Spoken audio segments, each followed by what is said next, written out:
Shalom CLCC Bandung, senang sekali saya bisa kembali melayani Anda dalam ibadah online. Apa kabar semuanya? Salam sehat, semua selalu bahagia dalam perlindungan Tuhan senantiasa. Terima kasih buat dukungannya, buat pelayanan Yayasan Tangan Pengharapan. Terima kasih telah menjadi sahabat dan keluarga di masa-masa sulit ini. Saya berdoa agar di masa ini setiap saudara selalu dalam perlindungan Tuhan dan selalu penuh dengan damai sejahtera. Sebelum saya menyampaikan firman Tuhan, mari kita berdoa. Bapa di sorga, kami mengucap syukur buat anugerah-Mu. Karena sungguh kebaikan-Mu Tuhan luar biasa dalam hidup kami. Kami berterima kasih buat kemurahan demi kemurahan yang Tuhan tunjukkan dalam hidup kami. Bapa di sorga, pimpin kami sebentar Tuhan, supaya kami boleh belajar mengerti firman-Mu dengan bahasa yang mudah kami mengerti. Berikan roh hikmat dan wahyu, dan tolong hamba-Mu supaya bisa menyampaikannya dengan bahasa yang mudah dimengerti. Demi nama Yesus kami berdoa. Amen. Hari ini saya akan menyampaikan firman Tuhan dengan judul Marah untuk Apa? Ada kalanya kita perlu marah. Boleh nggak sih marah? Ada waktunya untuk marah. Manusia yang normal pastilah pernah marah. Bahkan ada hal-hal yang harusnya membuat kita marah. Justru kalau kita nggak marah, nggak normal katanya. Tapi kalau kita boleh marah, firman Tuhan berkata, jangan sampai berbuat dosa. Efesus 4 ayat 26 bilang gini, apabila kamu menjadi marah, janganlah kamu berbuat dosa. Janganlah matahari terbenam sebelum padam amarahmu. Terkadang kita perlu marah supaya orang tahu apa yang mereka lakukan salah. Istilahnya gini, if I'm not angry, they won't take me seriously. Kadang-kadang orang tuh nggak ngerti kalau mereka salah. Dan kadang mereka salah pun kalau kita cuma menegurnya santai atau ketawa-ketawa, mereka juga nggak menanggapinya dengan serius. Mereka nggak paham betapa seriusnya untuk tidak berbuat salah lagi. Nah, perlu sekali kadang-kadang kita perlu marah supaya mereka tahu bahwa apa yang mereka lakukan itu salah. Contohnya, Yesus marah kepada para pedagang di Bait Allah, penukar uang dan pedagang burung merpati. Dalam Markus 11 ayat 15 sampai 17 dengan judul perikop Yesus menyucikan bait Allah, kita baca sama-sama. Lalu tibalah Yesus dan murid-muridnya di Yerusalem. Sesudah Yesus masuk ke bait Allah, mulailah ia mengusir orang-orang yang berjual beli di halaman bait Allah.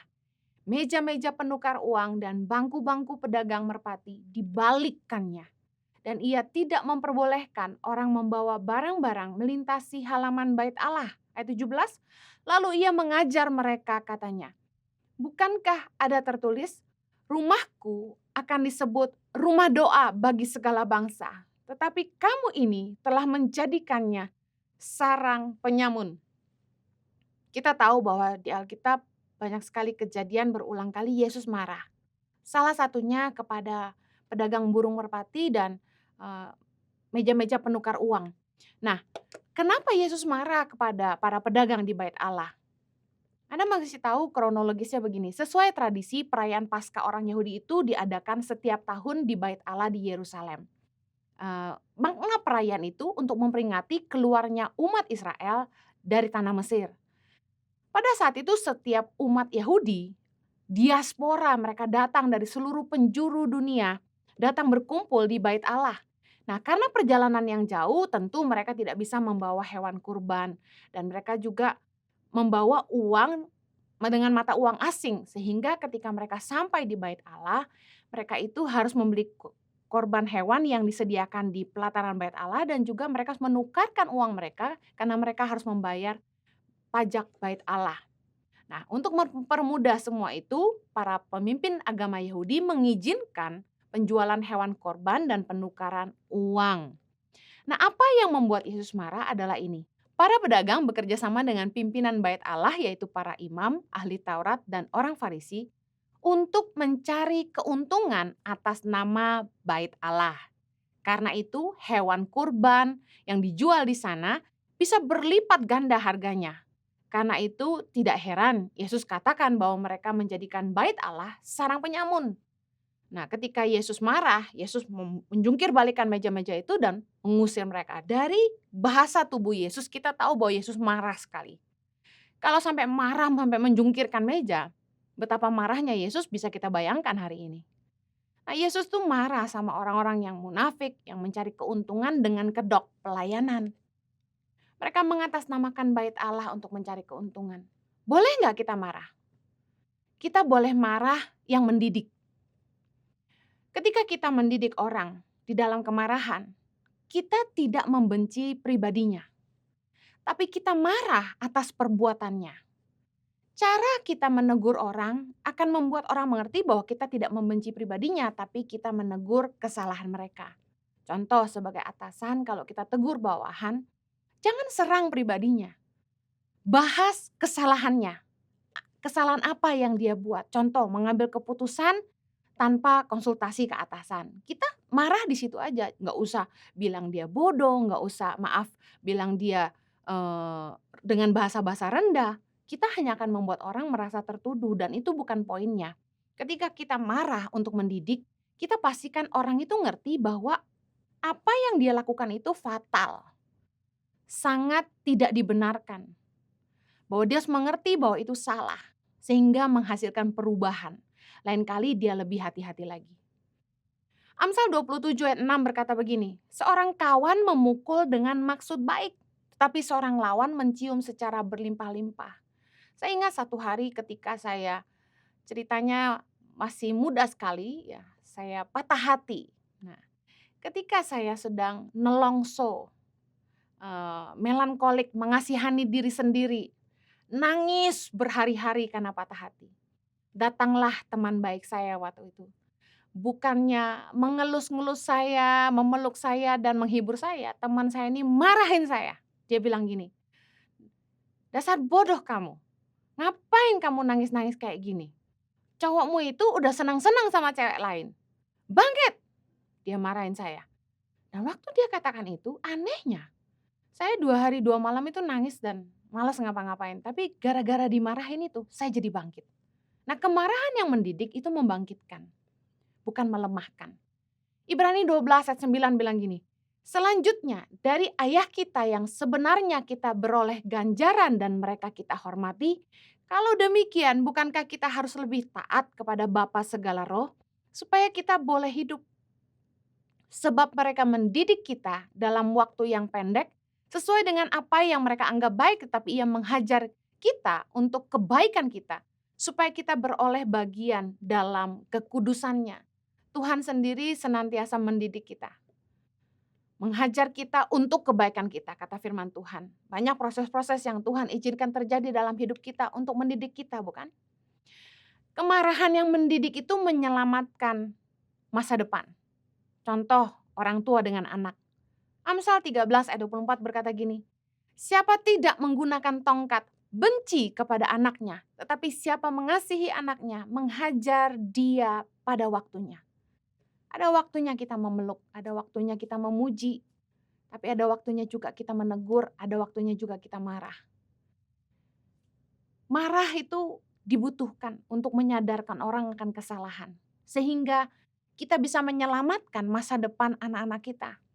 Dia harus mengerti bahwa dia salah, supaya dia tidak jalan ke arah yang salah.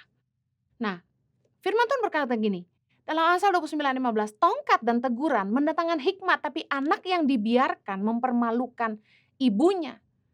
Kalau kita bilang orang tua yang baik adalah orang tua yang gak pernah marah. Justru firman Tuhan berkata gini, anak yang dibiarkan mempermalukan ibunya. Justru yang mendapat tongkat dan teguran itu yang jadi cerdas. Kalau Anda mau punya anak-anak yang berhikmat, didiklah mereka dengan tongkat dan teguran. Bukan untuk membunuh mereka, tapi untuk menyelamatkan jiwa mereka. Amsal 23:13, jangan menolak didikan dari anakmu, ia tidak akan mati kalau engkau memukulnya dengan rotan. Engkau memukulnya dengan rotan, tapi engkau menyelamatkan nyawanya dari dunia orang mati. Kadang ada orang tua yang terlalu cuek, yang gak banyak bicara. Mereka pikir, kamu sudah besar, kamu bisa pikir sendiri. Tetapi sebenarnya anak-anak itu butuh ditegur. Mungkin waktu kita tegur, mereka marah. Tapi percayalah, teguran itu yang akan mereka ingat. Saya tidak tahu dengan Anda, tapi perjalanan hidup saya yang paling mengesankan adalah ketika saya dihukum keras oleh mama saya. dari sepanjang perjalanan hidup saya waktu kecil didampingi mama, yang saya paling ingat adalah ketika saya duduk di depan pintu bersama mama, mama saya itu pegang rotan, rotan kecil kemoceng gitu ya. Kepala saya tuh ditaruh kemoceng gini, harus jawab matematika dengan benar. Kalau salah, rotan itu dipukulkan ke kepala saya, "Kletok!" gitu. Saya berusaha mengingat sungguh-sungguh dan belajar sungguh-sungguh supaya jangan sampai saya dipukul dengan rotan itu. Alhasil, waktu saya ujian kenaikan kelas SMP, ijazah saya tuh untuk matematika 100. Sampai hari ini, yang saya ingat adalah pukulan rotan di kepala saya, dari semua ajaran mama saya. Tapi yang justru paling menyakitkan itu yang paling mendidik. Dan hal yang kedua yang paling mendidik saya itu adalah ketika dari kecil sampai besar saya tidak terbiasa ngomong kotor. Kenapa begitu? Karena mama saya waktu kami kecil, mama saya bilang begini, "Kalau kamu berani ngomong kotor, mama akan cabein mulut kamu." Nah, saya pernah melihat anak tetangga dicabein. Itu mulutnya sampai jontor, sampai merah, nangis, teriak, padahal anak laki-laki. Nah, saya nggak mau dicabein. Oleh karena itulah dari kecil sampai besar saya tidak terbiasa ngomong kotor. Kalau kita pikir memarahi anak adalah membuat anak benci sama kita, tergantung caranya. Kita harus marah pada waktunya. Kita harus menghajar anak pada waktunya.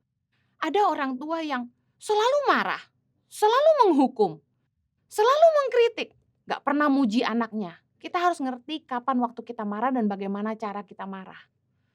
Jangan pukul anak untuk menyakiti mereka, tapi pukul mereka dengan kasih sayang supaya mereka jera, mereka ngerti, mereka salah.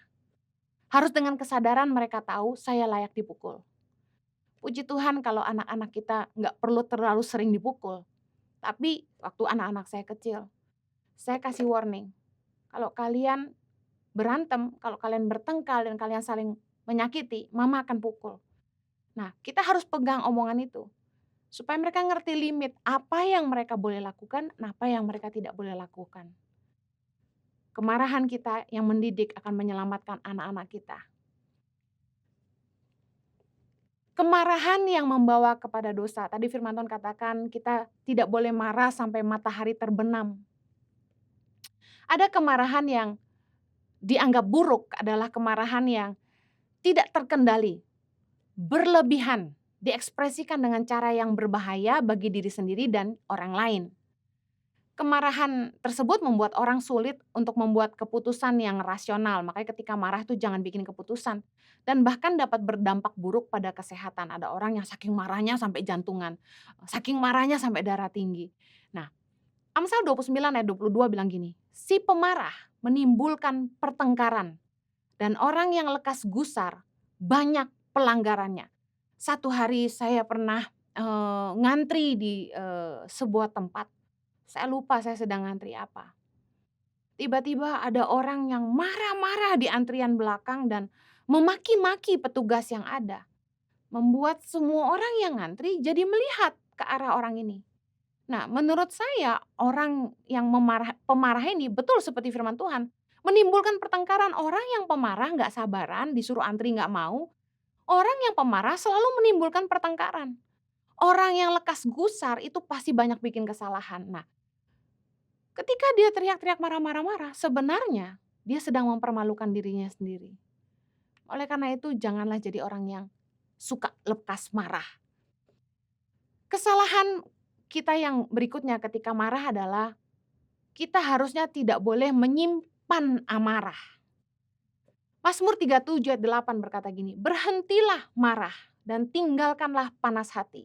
Jangan marah, itu hanya membawa kepada kejahatan. Boleh nggak sih orang marah? Boleh, tapi untuk tujuan mendidik, tujuan yang baik. Ada hal-hal yang perlu kita marah, tapi kita tidak boleh menyimpan kemarahan. Makanya firman Tuhan katakan jangan marah sampai matahari terbenam. Artinya dipendam, jadi dendam, menyimpan amarah dalam hati. Berhenti marah, karena kalau kita simpan kemarahan itu akan membawa kita kepada kejahatan. Pengkhotbah 7 ayat 9 gini, janganlah lekas-lekas marah dalam hati, karena amarah menetap dalam dada orang bodoh. Kalau Anda tidak mau jadi orang bodoh, jangan lekas marah dan jangan sampai simpan amarah.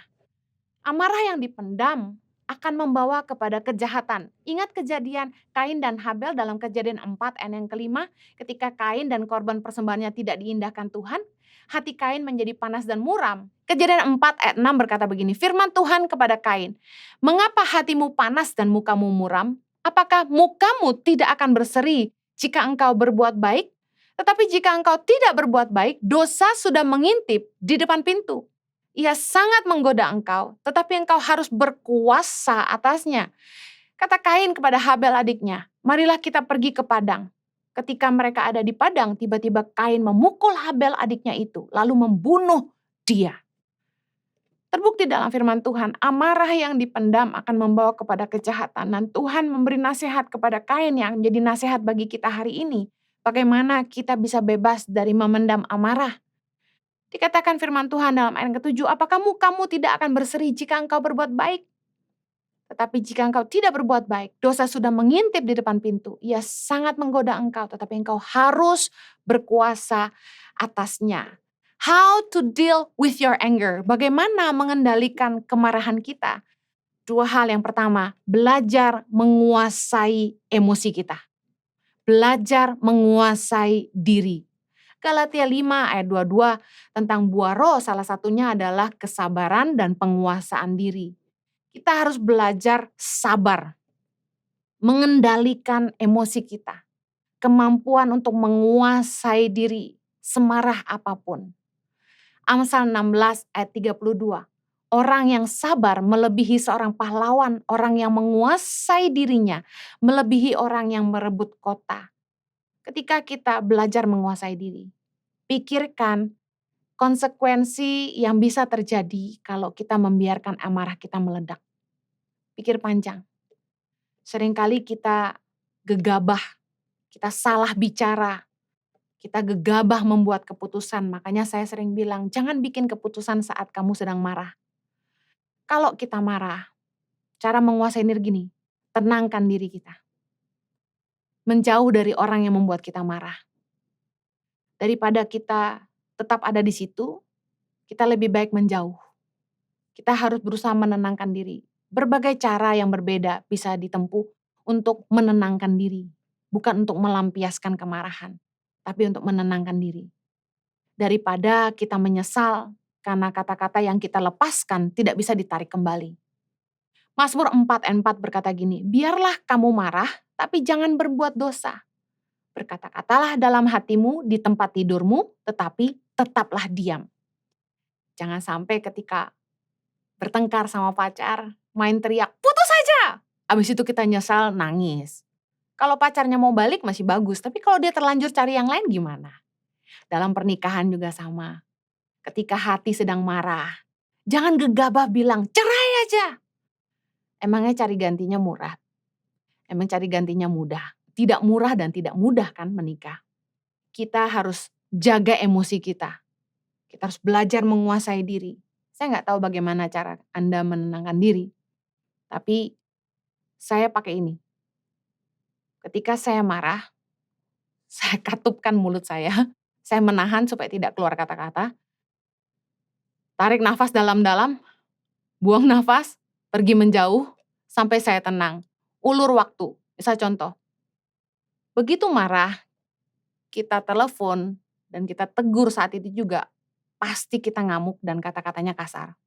Tapi kalau kita menahan emosi kita ulur waktu untuk menegur, pasti caranya jauh lebih halus. Saya belajar kuasai diri, belajar dari kesalahan. Saya berdoa Anda juga bisa belajar menguasai diri.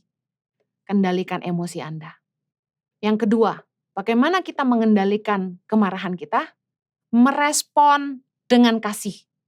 Melepaskan kebaikan. Tadi firman Tuhan berkata gini, bukankah mukamu akan berseri kalau engkau berbuat baik? Mari kita lihat sama-sama bagaimana Yesus merespon. Lukas 6 ayat 27. Yesus mengajar kita begini, tetapi kepada kamu yang mendengarkan aku berkata, kasihilah musuhmu, berbuatlah baik kepada orang yang membenci kamu, mintalah berkat bagi orang yang mengutuk kamu, berdoalah bagi orang yang mencaci kamu. Pasti Anda akan berkata bilang gini, nggak masuk akal firman ini, emangnya gampang? Orang jahat sama kita disuruh mengasihi mereka. Orang kita benci sama mereka, masa kita disuruh berbuat baik? Mereka ngutuk kita, masa kita berkati? Mereka baru ngomel-ngomel maki-maki kita, masa kita disuruh berdoa buat mereka? Saya yakin tidak mudah. Tapi kalau kita mau belajar mengendalikan kemarahan kita dan merespon dengan kasih, pakai jurus Yesus. Lepaskan kebaikan. Responi dengan kasih. Kalau Anda bilang ngomong gampang, bicara itu lebih mudah daripada melakukan. Oh, sering orang komen kayak gini di IG saya. Saya mau bilang gini, Yesus telah membuktikannya. Jesus walk what he talk. Dalam Lukas 23:34, Yesus berkata, "Ya Bapa, ampunilah mereka, sebab mereka tidak tahu apa yang mereka perbuat." Ketika Yesus di atas kayu salib, kesakitan, diludahi, disiksa, difitnah, dianiaya. Semua orang melawan dia dan menyakiti dia. Bahkan ditelanjangi, dipermalukan, ditusuk lambungnya, disalib. Betapa sakitnya, kecewanya, terlukanya, semua kekecewaan yang mungkin kita pernah alami dalam hidup ini, Yesus tanggung semua. Tapi apa respon Yesus? Yesus malah mengampuni mereka dan berdoa buat mereka. Bahkan Yesus memohonkan ampun bagi orang-orang yang telah melakukan semuanya kepada dia. Yesus berkata, "Bapa, ampunilah mereka, karena mereka tidak tahu apa yang mereka perbuat." Saya percaya bahwa Yesus telah memberi teladan buat kita. Kalau kita mau, kita bisa. Beberapa kali saya coba, ketika ada orang-orang yang menyakiti saya. Entah bagaimana, Tuhan itu memberikan kemampuan oleh rohnya untuk saya meresponi dengan kasih. Saya peluk orang-orang yang menyakiti saya. Dan saya katakan, saya mengasihi kamu. Berkali-kali. Dan ketika ada orang yang menyakiti saya, baik dengan kata-kata maupun perbuatan mereka, saya mendoakan mereka dari jauh. Saya memberkati mereka dan mengharapkan yang baik buat masa depan mereka. Percayalah, Tuhan itu lihat hati kita. Amin. Saya ingin tutup dari firman Tuhan ini, dampak positif dari emosi negatif. Jadi emosi itu ada dua, emosi positif dan negatif. Nah, kemarahan salah satunya dari emosi negatif. Yang saya ingin bagikan bagaimana kita bisa melihat dampak positif dari emosi negatif. Emosi kita memiliki peran yang sangat penting dalam proses berinteraksi dan pengembangan diri. Jadi kita butuh emosi kita. Nah, kebanyakan orang abai akan adanya emosi dalam dirinya maupun diri orang lain. Hal ini yang mengakibatkan menurunnya kecerdasan manusia secara emosional. Ada 4 contoh emosi yang negatif yang saya ingin tunjukkan. Hal positif apa yang kita bisa ambil dari situ? Contoh yang pertama, sedih. Kesedihan merupakan salah satu emosi negatif. Tapi bukankah ketika kita sedih justru membawa kita mendekat kepada Tuhan? Karena kita butuh kekuatan. Membuat kita juga belajar cara untuk bangkit. Belajar mengobati diri sendiri dan membuat kita merenungkan kembali kenapa kita bisa ada di posisi ini. Yang kedua, emosi negatif, takut atau cemas. Emosi ini membuat kita ingat Tuhan ketika kita takut. Misalnya duduk di pesawat mulai goyang-goyang, kita langsung berdoa. Respon spontan yang keluar ketika orang takut adalah mereka teriak Tuhan. Orang yang takut dan cemas itu jadi ingat Tuhan dan belajar hidup mengandalkan Tuhan. Bayangin orang kalau nggak ada takutnya, nggak ada takut sama Tuhan, mereka bisa berbuat jahat. Oke, emosi negatif yang berikutnya, jijik. Ketika kita jijik kepada sesuatu, pada tikus atau apa, membuat kita mengerti bagaimana Tuhan jijik kepada dosa-dosa. Dan ketika kita lahir baru pun, kita menjadi jijik dengan perbuatan dosa kita di kehidupan yang lama. Rasa jijik itu ada positifnya. Membuat kita ngerti bahwa dosa itu menjijikkan bagi Allah. Yang terakhir, emosi negatif marah. Dapat memotivasi kita untuk mengambil tindakan dan mencari solusi terhadap berbagai hal yang mengganggu kita. Perasaan marah juga dibutuhkan untuk melindungi diri dan merespon terhadap ancaman. Saya mau tutup dengan kesaksian. Bagaimana Tuhan menggunakan emosi untuk membangkitkan kita. Bagaimana marah dapat memotivasi kita mengambil tindakan dan mencari solusi. di dalam hal-hal yang membuat kita terganggu. Nah, saya ingin share bagaimana awal mula Tuhan memanggil saya. Pertama kali saya dijamah sama Tuhan itu tahun 94 di bangku SMA kelas 2.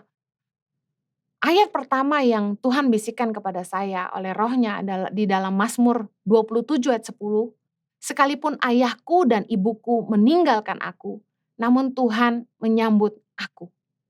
Saya seumur-umur hidup waktu itu belum pernah baca Alkitab. Saya dibisikkan ayat ini, Mazmur 27 ayat 10, lalu teman yang beragama Kristen membukakan ayat ini buat saya dan saya terkejut. Kenapa? Karena teman-teman sekelas saya itu nggak ada yang tahu masa lalu saya. Teman-teman saya nggak ada yang tahu keadaan keluarga saya. Tapi ternyata Tuhan tahu semuanya. He knows where I was hurt. Tuhan tahu di mana kita terluka. Tuhan justru sentuh di titik emosi sebagai anak yang ditinggalkan ayah dan ibu waktu kecil. Saya jadi belajar bahwa Tuhan itu mengizinkan proses dalam hidup kita untuk melatih dan membentuk emosi kita. Sehingga kita menjadi peka akan hal-hal yang Ia ingin kita kerjakan. Tuhan menggunakan emosi yaitu kemarahan salah satunya untuk membangkitkan kita melakukan sesuatu. Saya tutup dengan contoh ini. Kemarahan yang membangkitkan hal yang positif. Hari ini saya tuh marah melihat ketidakadilan. Saya marah melihat penindasan. Saya marah melihat kemiskinan. Saya marah melihat kemunafikan. Saya marah melihat anak-anak yang ditelantarkan orang tua. Saya marah melihat anak-anak yang disalahgunakan oleh orang tua mereka untuk mencari nafkah. Marah melihat orang-orang yang menyalahgunakan jabatan mereka yang harusnya mereka memikirkan kesejahteraan rakyat, tapi mereka hanya memikirkan kantong dan perutnya sendiri. Mazmur 82 ayat 3.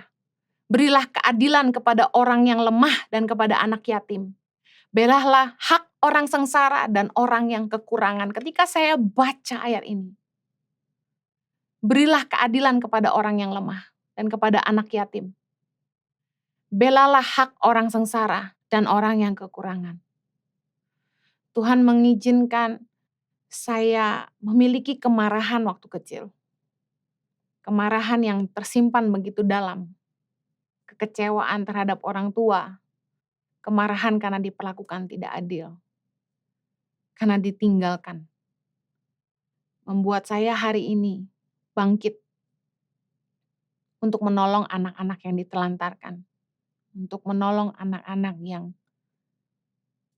orang tuanya tidak peduli sama mereka. Orang-orang yang tidak bertanggung jawab atas anak-anak mereka. Saya menolong anak-anak mereka. Saya belajar bagaimana ketika saya kuliah, saya harus berjuang sendiri untuk bisa menyelesaikan kuliah saya. Oleh karena itulah Tuhan menyentuh hati saya dan membangkitkan saya untuk menolong anak-anak dari keluarga tidak mampu supaya mereka bisa sekolah. Amarah dapat membangkitkan hal yang positif dalam diri kita. Karena Tuhan sanggup memakai amarah yang kita pendam dalam hati kita. Sebuah proses kehidupan yang ternyata membuat kita peka untuk mengenali apa yang Dia mau kerjakan lewat hidup kita. Saya berdoa agar firman Tuhan ini menjadi berkat bagi Anda. Mari belajar kendalikan emosimu dan percayalah kalau engkau mau sembuh, Tuhan sanggup pakai emosimu untuk mengerjakan perkara-perkara yang luar biasa bagi Dia. Mari kita berdoa. Bapa di sorga, hamba-Mu berdoa agar Tuhan boleh menyembuhkan setiap luka di hati kami, baik yang ada hari ini maupun kemarin dan di masa lalu. Sembuhkan Tuhan. Tapi hamba-Mu percaya bahwa semua pengalaman pahit yang kami lewati, yang akan menghantar kami ke tempat yang lebih baik hari ini. Dan membuat kami lebih peduli kepada orang lain, lebih peka kepada kebutuhan orang lain, lebih peka kepada emosi dan perasaan orang lain, lebih peka kepada apa yang Tuhan mau kerjakan lewat hidup kami. Tolong kami untuk boleh memakai Tuhan emosi dan amarah kami untuk hal yang positif. Kiranya Tuhan boleh membangkitkan kami untuk melakukan apa yang Tuhan kehendaki. Demi nama Yesus kami berdoa. Amen. Saya berdoa firman ini menjadi berkat bagi kita semua. Stay safe, God bless you.